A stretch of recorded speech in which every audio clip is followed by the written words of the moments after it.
The possibility of a trade war igniting between the U.S. and some European countries has returned following a threat by Donald Trump to impose tariffs on nations that oppose his plans for Greenland. He says he may use economic coercion against any countries that tries to prevent his goal of taking over the Arctic island, which is, of course, an autonomous Danish territory. Several European countries have stated Greenland's sovereignty is a matter for Denmark and Greenland alone. Let's hear what the president said.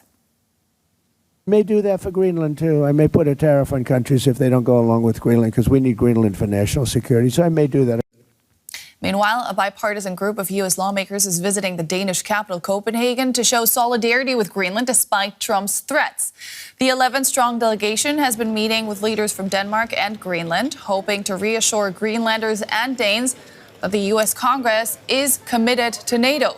Congressional Republicans and Democrats have said they would back legislation to prevent President Trump from annexing the island. Let's get more from Danish journalist Jakob Illeborg in Copenhagen. Jakob, welcome to DW. Let's start with Trump threatening to impose those tariffs. What do you make of that move?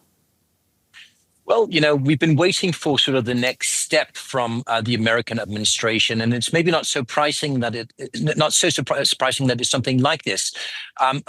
Basically, this has been sort of day-to-day, hour-to-hour happening, and something that the Danish government and Denmark as such and Greenland are completely, we're not used to this kind of attention. So it's been a hectic few days, hectic few weeks, and the Danes were expecting new steps from the Americans. It will be interesting to see what the European nations say to these threats, because, of course, this is sort of the real deal, if you will. This is about economics, and this could potentially be something that needs a united front. Mm-hmm. And in light of all of that, 11 U.S. lawmakers traveled to Copenhagen. Let's listen quickly to what senators from both U.S. parties had to say after the meeting, and then return to you. We spoke about the value of NATO and the commitment to respecting the core principles of sovereignty, territorial integrity, and self-determination. And we spoke with clarity about the importance that the people of Greenland make their decisions about their future. When you ask the American people whether or not they think it is a good idea for the United States to acquire Greenland, the vast majority, some 75%, will say, we do not think that that is a good idea. This senator from Alaska does not think it is a good idea. Greenland needs to be viewed as our ally, not as an asset. What difference, Jakob, do their messages and their trip to Denmark make? Good question. I think most of all, as one of the Greenlandic MPs that took part in the meeting, it's about not feeling alone, feeling that other American lawmakers actually support the Danish and Greenlandic cause. And I think this is quite important because right now, all the Danes can do is to wait and to hope. Of course, we've been hooking up with our European allies and friends, and they have pledged their support. But in a sense, in a sort of chess kind of way, the next move is Donald Trump's. And you just mentioned the economic move now.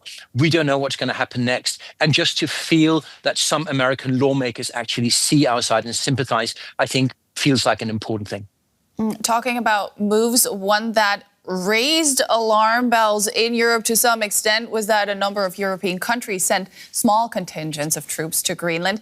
How do people in Denmark and Greenland feel about that? I think everybody feels they welcome this move by the other European countries. It feels like standing together, you stand much stronger. Right now, there's a feeling of real anxiety here in Denmark, even more so in Greenland, and feeling that the Germans, the French, the British, they support our cause, even if it's mostly symbolic right now, is very important. So it feels like, that the Danes are doing all they can to make Europe stand unified, and so far they seem to be succeeding. Journalist Jakob Illeborg in Copenhagen, thanks so much.